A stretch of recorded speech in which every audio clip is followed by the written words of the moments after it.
अभी भी 50,000 लोग उत्तराखंड में फंसे हुए हैं। 48 घंटे में इन सभी को बाहर निकालना एक बड़ी चुनौती साबित होने जा रहा है। सेना और आईटीबीपी के जो जवान वहां पर लगे हुए हैं। मौसम विभाग ने बारिश की आशंका जताई है।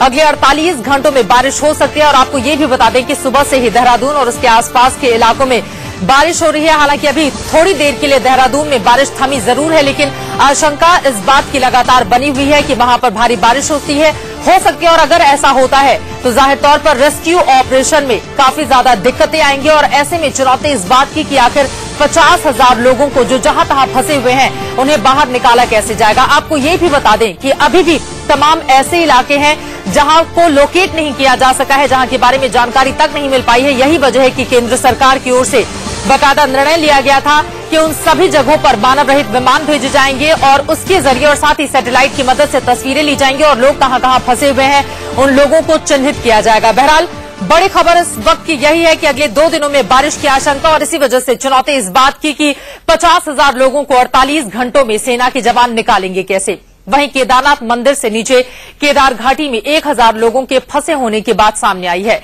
सेना ने यहां इन लोगों को लोकेट कर लिया है। हम आपको मैप के जरिए रुद्रप्रयाग से केदारनाथ तक का रूट दिखाने जा रहे हैं। रुद्रप्रयाग मेन बाजार से केदारनाथ तक की दूरी तकरीबन 87 किलोमीटर है। यहां पर आप देख पा रहे हैं रुद्रप्रयाग 44 किलोमीटर आगे बढ़ेंगे गुप्तकाशी, फिर गौरीकुंड, उसके बाद रामबाड़ा और उसके बाद केदारनाथ। ये वो इलाके हैं उत्तराखंड के जहां पर सबसे ज्यादा तबाही देखी गई है और इन्हीं जगहों पर आपको ये भी बता दें कि अभी भी जहां तहां लोग फंसे पड़े हैं, इन सभी को बाहर निकालना एक चुनौती साबित हो रहा है। सेना के जवानों के साथ ही साथ आईएएस, बीटी, एसएसबी के जो तमाम जवान इस वक्त वहां पर लगे हुए हैं। सवाल बड़ा ये उठता है कि 55 हेलीकॉप्टर तो लगा दिए गए हैं, लेकिन क्या ये हेलीकॉप्टर्स नाकाफी साबित हो रहे हैं। उत्तराखंड में 13 जिले हैं जिनमें से 9 जिले सबसे ज्यादा प्रभावित हुए हैं और ये वो इलाके हम आपको दिखा रहे हैं जहां पर लोग जहां तहां फंसे पड़े हैं और इन्हें बाहर निकालकर सुरक्षित स्थानों पर पहुंचाना सेना के लिए एक बड़ी चुनौती इस वक्त बना हुआ है। सीधे रुख करेंगे हम देहरादून का, जहां से हमारे संवाददाता नवीन उनियाल इस वक्त जुड़ चुके हैं फोन लाइन पर। नवीन, सबसे पहले ये बताइए मौसम का मिजाज कैसा बना हुआ है वहां पर। चित्रा, देखिए सुबह जगहों पर बारिश हो रही थी, हल्की फुल्की जो बारिश है वो यहाँ पे हो रही थी, लेकिन अब थोड़ा मौसम जो है वो खुल गया है, मौसम साफ हुआ है और जो मसूरी के जो आसपास के क्षेत्र हैं या फिर जो प्रभावित क्षेत्र है उसके आसपास जो बारिश हो रही थी फिलहाल वो रुक गई है। तो ये माना जा रहा है चित्रा कि अब से थोड़ी देर में कुछ जो उड़ानें हैं वो शुरू हो सकती हैं, क्योंकि अब तक जो विजिबिलिटी थी उसकी समस्या के कारण यहाँ पर जो उड़ानें हैं वो नहीं हो पा रही थी।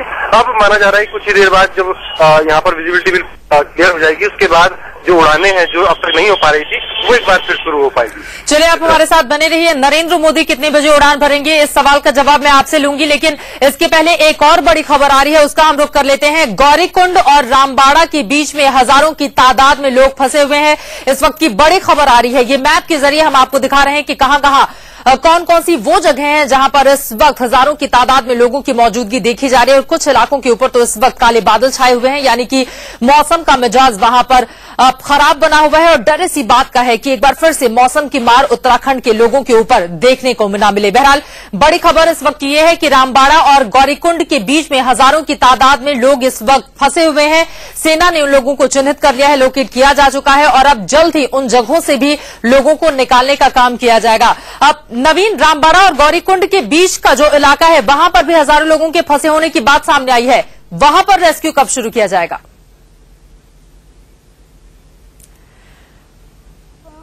अपने संवाददाता से और ज्यादा जानकारी लेने की हम कोशिश करेंगे। फिलहाल के लिए बारिश इस वक्त देहरादून में थमी हुई है और गौरीकुंड से लेकर रामबाड़ा का जो इलाका है वहां पर इस वक्त हजारों की तादाद में लोग फंसे हुए हैं और उन्हें अब जल्द ही निकालने के लिए रेस्क्यू ऑपरेशन वहां पर शुरू किया जाएगा। बहरहाल